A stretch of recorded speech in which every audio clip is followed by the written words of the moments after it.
டிமாண்டா இருக்கு. பார்லிமெண்ட்லயும் அதை தான் எழுப்பணும். பதில் சொல்ல தயாராக இல்லை. இவர்கள் எதையோ இந்த மூடி மறைக்கிறார். சரி, இந்த குற்றச்சாட்டுக்கு உங்களோட பதில் என்ன? அதாவது அவங்க சொல்ற முதல்ல நான் இதுக்கான தெளிவுபடுத்திட்டேன். நடைபெற்றிருப்பது ஒரு சின்ன விபத்து. அந்த விபத்துனால மிகப்பெரிய வலிகள் 145 பேருடைய கனவு சார்.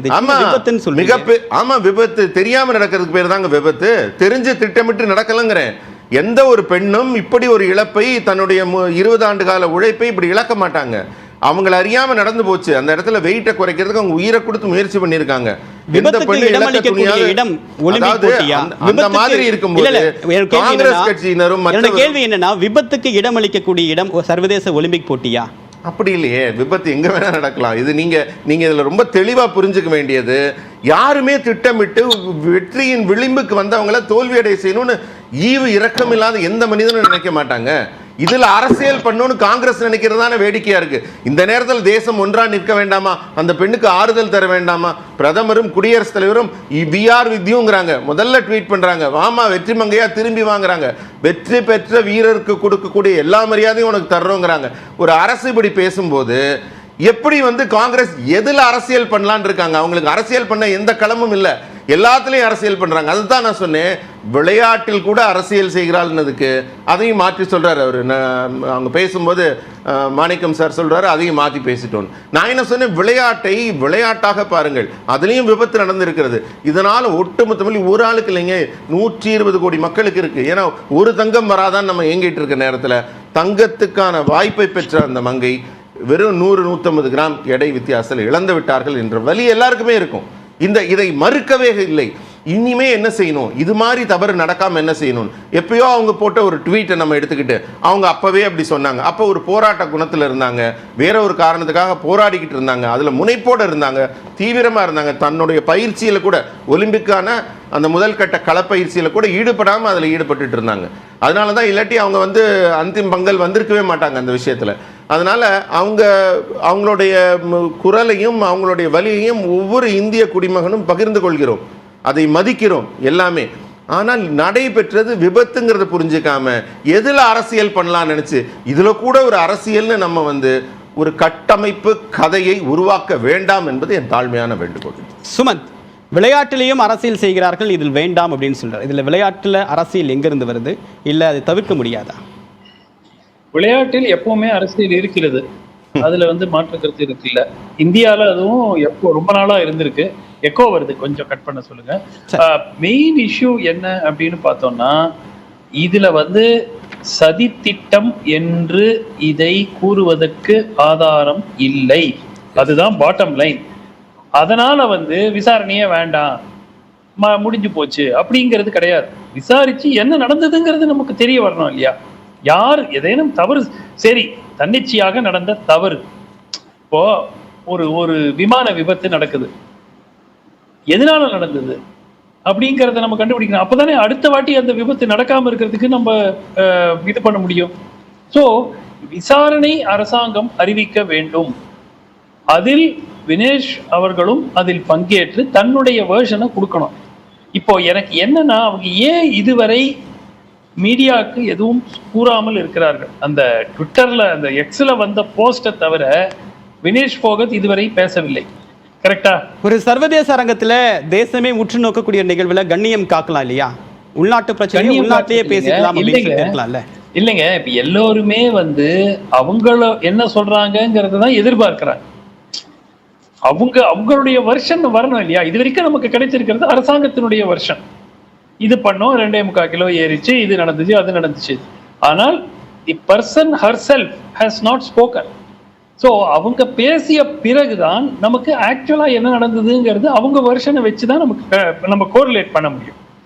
அவங்களும் இந்த வருஷன் ஒன்னா இருந்ததுன்னா பிரச்சனை இல்லை.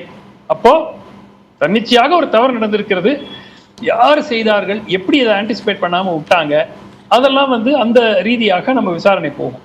இப்போ இவங்க வேறு, இப்போ நியூட்ரிஷனிஸ்டும் பிடி உஷாவும் சொன்ன கருத்துக்கு நேர் எதிரான ஒரு கருத்து அவங்க வினேஷ் சொன்னாங்கன்னா, நிச்சயமா இந்த சதி திட்டம் அப்படிங்கிற தியரிக்கு இன்னும் ஒரு பூஸ்ட் கிடைக்கும். ஸோ அடுத்த கட்டமாக வினேஷ் அவர்கள் பேச வேண்டும், மீடியாவை சந்தித்து என்ன நடந்தது அப்படின்னு அவங்க வருஷனை கொடுக்கணும்.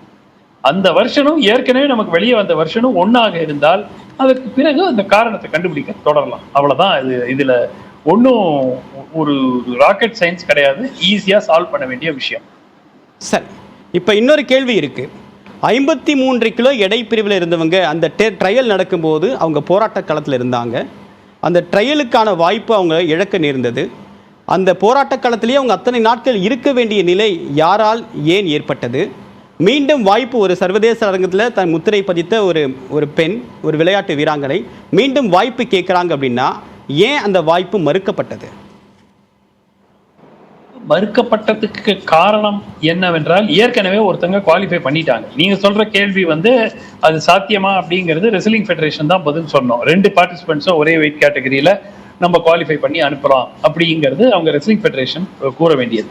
ஆனால் என்ன முன்னாடி ஏன் இவர் போராட்ட களத்தில் இறங்க வேண்டிய சூழல் இருந்தது அப்படிங்கிறதுக்கு அரசு முழு பொறுப்பு. அதுல சந்தேகம். ஆனா நம்ம 2 இஷ்யூவை கன்ஃபியூஸ் பண்ணிக்கிறோம்.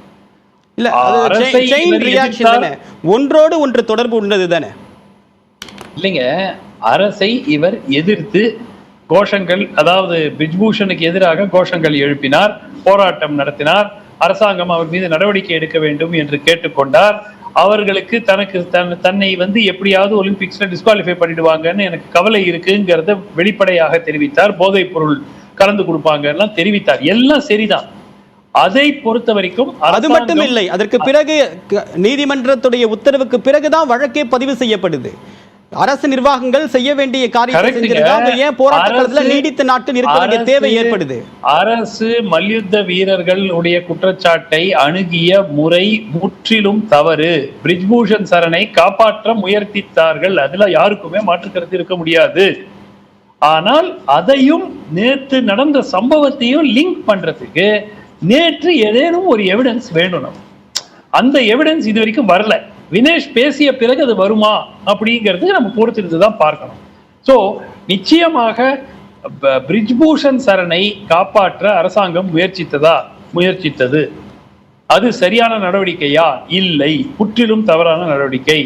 வினேஷ் அவங்க Olympic lead up to the Olympics preparation நல்லா இருந்திருக்கிறதுக்கான, இன்னும் சிறப்பாக இருந்திருக்கிறதுக்கு வாய்ப்பு இருந்திருக்கு. அந்த வாய்ப்பை இழந்தது அரசாங்கத்தினுடைய தவறான நடவடிக்கைகளாலா? ஆமாம். ஆனால் நேற்று சம்பவத்துக்கும் இதுக்கும் தொடர்பு வைக்கிறதுங்கிறது எனக்கு லாஜிக்கலா புரியல. இப்ப நம்ம தேவராஜனும் சொன்னார், அவரே ஒலிம்பியன்னு, அவர் பாக்ஸிங்ல போயிருக்காரு, அவருக்கும் இந்த வெயிட் கேட்டகரி விஷயம் எல்லாமே தெரியும். ஸோ அவர் இதுல சதித்திட்டம் இல்லை. வீரேந்திர அஸ்டினா சொல்லி பல விளையாட்டு வீரர்கள் முன்பு இதுல சதித்திட்டம் இருக்கும் என்று யாருமே விஜேந்தர் சிங்கை தவிர பெரும் அளவுல விளையாட்டு வீரர்கள் யாருமே இதுல சதி இருக்கும்னு சொல்லல. ஆனால் தவறு நடந்திருக்கு, சொதப்பிட்டாங்க நிறைய பேர் சொல்லியிருக்காங்க. சரி, விளையாட்டு வீரர்கள் யாரும் சதி இருக்கிறதா நம்பல அப்படின்னு சொல்லியிருக்கீங்க. திரு கார்த்திகேயன், மல்யுத்தத்திலிருந்து ஓய்வு பெறுகிறேன் அப்படின்ற சொல்ல வேண்டிய இடத்திற்கு வினேஷ் போகத் தள்ளப்பட்டிருக்கிறதா அவர் கருத்து இருக்கு. இன்னொரு பக்கம் இந்திய ஒலிம்பிக் சம்மேளனம் வினேஷ் போகத்திற்கு நீதி கொடுக்கணும் அப்படின்னு ராகுல் காந்தி வலியுறுத்துறாரு. இந்த 2 விஷயத்துடைய மையப்பொருள் என்ன?